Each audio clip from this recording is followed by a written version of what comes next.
Military wants 138 billion for elections. Police wants 300 and something billion. So can the chair of the committee, if he interacted with those who are responsible for this information, first of all, issues of elections are issues of law. If you read the Electoral Commission Act, presidential, parliamentary, and local government, they explain who must be involved in elections. And elections is an internal matter. Can you tell us, if you had the opportunity to speak to people who submitted this information, to tell us whether the 2026 election is going to be a military operation for them to want 138 billion for securing elections? And also tell us if they, in their mind, they think police has become so weak to do internal affairs, law and order, and now the military must take over.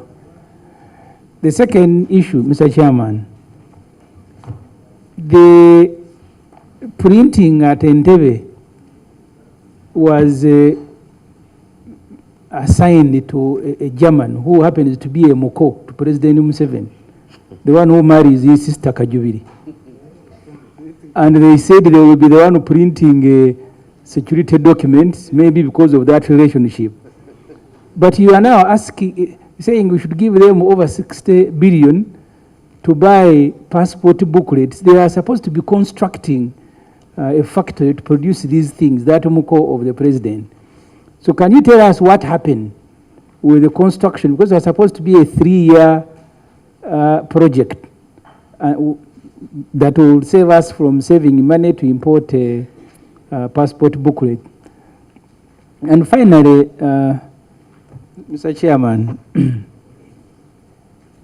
because we are at a stage where we are looking at policy, as a committee of parliament supervising on our behalf the sector, especially the sector of defense, seeing the way Muhoozi Kainerugaba is conducting himself, yet he has a very big office in that sector.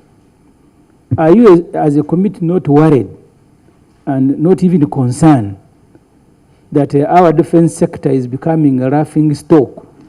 Today he abuses Ethiopia, tomorrow he abuses Kenya, the other day he abuses DRC, now he's abusing MPs. Are you not concerned? Doesn't this concern you as supervisors of that sector, that this is one of the mismanaged sector which you are supposed to oversee on behalf of Parliament?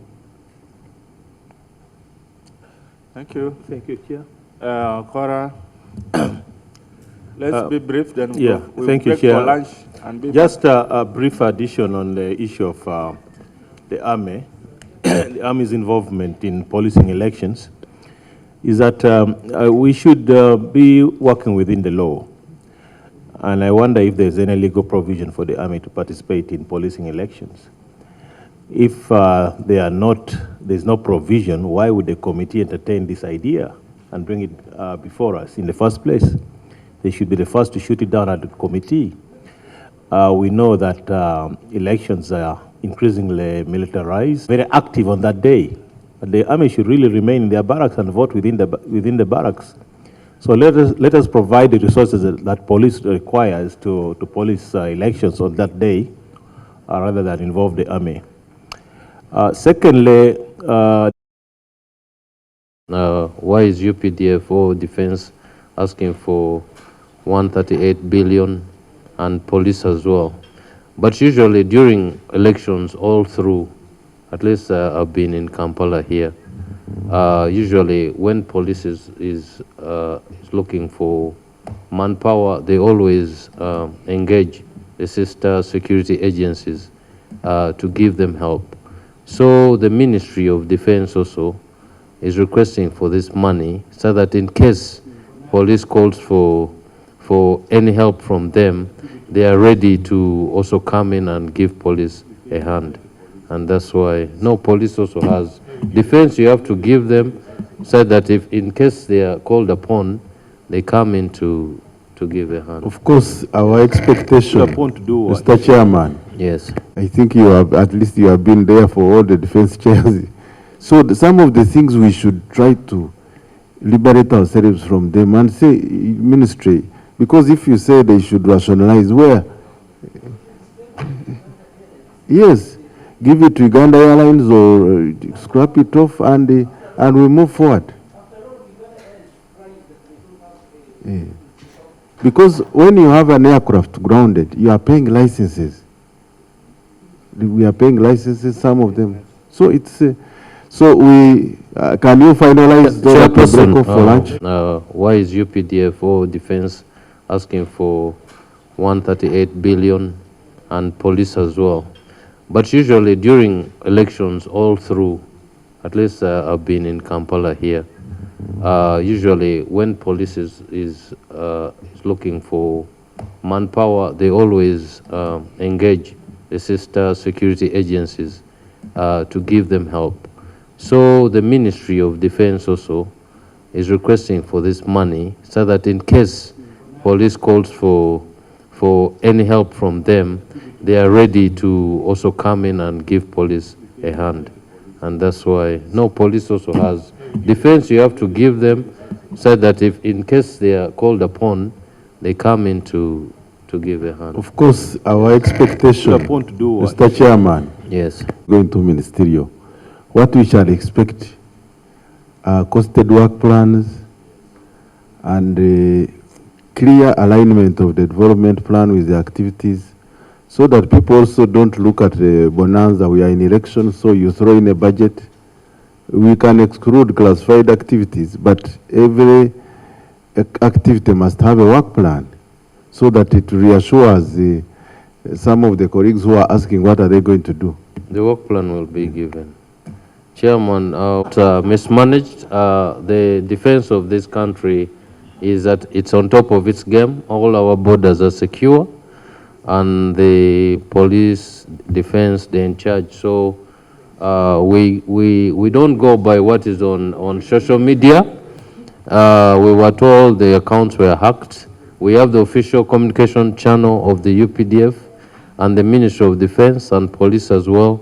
So we are not going to, like, it's not good to go by hearsay or by what we read on social media. Chair, I want to thank you for the time granted. Air cargo service, which should operate openly and available to all clients, is being managed by the Army. It's being managed by the Army. I don't see any strategic advantage or benefit for us to have the air cargo company to be managed by the Army. In any case, it would miss on other linkages with the Ministry of Transport, with the airline operators, that this is being managed as an Army operation. So there should be, I think there would be hindrances to this company that is being managed by the Army, because there are issues of security, there are issues of professionalism, there are issues of efficiency that would hinder their operations under the current management. So I want to understand why they're under the Ministry of... Being managed by the UPDF, not the Ministry of Works, thinking that probably it would attract more customers. Chair, I want to tell members that Uganda Air Cargo was established by this government, and when it was fully functioning, actually people had confidence in dealing with Uganda Air Cargo than any other, because it is evidenced and it is on record that when it was operational, especially when the two aircrafts were operational, the C-130, it was actually generating a lot of resources, not until when the license was suspended and then the aircrafts were grounded. But the customers, the people outside there, would be more comfortable in dealing with Uganda Air Cargo, because it does not only deal with the Ministry of Defense alone. By that time, it had many customers, including business people. And Chair, the issue that we have raised on the issue of these nationals, especially whose work permits got expired, it is also a concern of the committee chair, and we agreed with the Ministry of Internal Affairs and the Directorate of Citizenship that after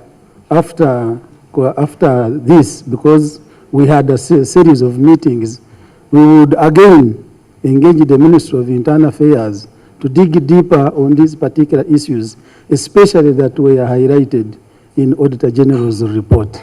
And it is also a concern of the committee that those nationals, especially whose work permits had expired, really the committee, we wanted to dig deep, and shortly after today, I think we are going to engage again with the Ministry of Internal Affairs and the Directorate of the DCIC to engage further on those highlights that were highlighted by the Auditor General. Mr. Chairman and the honorable members, NEC as an entity only receives around around 9 billion. And this, of the 9 billion, 7 billion goes to rural industries for statutory obligations, salaries, and it is only 2 billion that remains at the headquarters. The rest of the subsidiaries of NEC, the NEC Katonga, Uzima, the NEC Construction, and others, they only depend on the profit they make. However, as the Honorable Kates raised it, it also came up in the meeting about Uzima, especially Uzima, because they acquired the second line of production. And for us, we expect that once you acquire a second line of production, definitely you increase the sales. But it was also established that, yes, the production increased, but the profit, they kept on making losses. So we also undertake, and we agreed we needed to actually to interact with the NEC, particularly on Uzima, and we are planning to visit the Kachiri factory and also establish the circumstances and the causes that cause Uzima project report losses year in, year out. Is some more clarification? Chair, you should also clarify on the engineering brigade, because they are taking on government projects at very commercial rates, so they should be able to declare the profits also there, or the committee should establish, because the rates at which they are doing construction are very commercial for private companies. So you should be able to tell us also how they... Yeah, actually, Mr. Chairman, on NEC construction, on Uzima, this financial year, they made a profit of 156 million from losses. So they are now gaining. And as the clarification from Doctor, as I said earlier, Mr. Chairman, we agreed with the NEC as an entity that we shall engage them, especially on MTR and general operations of the subsidiaries. Mr. Chairman, we have done it, and for Uganda Air Cargo stopped receiving funds, I think in the financial year 2019-2020. And at that time, Uganda Air Cargo was highly indebted, and the two aircrafts, the C-130, one of them was grounded, and it has never been worked on. The second one, which is for a sea check in Jordan, it was worked on last financial year, and then as it had come back, the bird entered into the engine, and it was again taken for the sea for checking, for repair. It has not been completed. And the Yankees, the small ones, one of them, they had two. One of them got issues in Sudan, and they have been pushing through the insurance to secure another one. It has not been possible. Even recovering it, because it's in a war zone, it has not been possible. Then the second one, it was the manufacturers advised that this second one, they looked at the cost of repairing it vis-a-vis the cost of acquiring the new one, and they also looked at the time frame left, the lifetime for the aircraft. So it was, I think, left with around 40,000 hours to expire, and they looked at the cost of repairing it, and the manufacturers advised that it was not possible to repair that aircraft. So they advised that it would be better to get a new one. And that's what forced the entity and the ministry to engage the president through cabinet, and the cabinet passed a directive that minute that the Uganda air cargo should be recapitalized.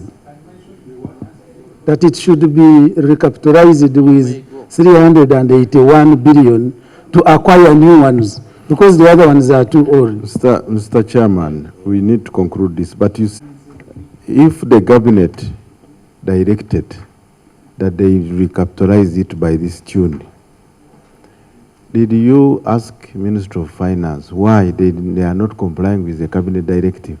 Because defense is not a simple ministry. They sit in cabinet with the Minister of Finance.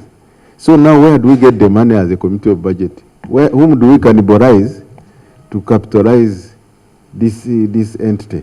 For me, I think as a sector, sometimes you need also to help us and say, this thing is not working, recommend that we scrap it. The same applies to the police. I understand the police has got aircrafts which have been grounded, and maybe we are paying licenses, but they are not functioning. So some of these as a committee, you need to, because government, there is so much appetite of, we need this, but there is no money. Chairman, we shall engage. Then we'll give you feedback during the course of this process. The question, Actually, Chair, when you look at our recommendation for Uganda air cargo, this is not the first time we are recommending. The minister is a member of cabinet, and for us as a committee, that's why now we are saying they should look for the 381 billion within what is allocated to them to cater for Uganda air cargo, or else he pushes it again through cabinet, but not through yes. You know, for the last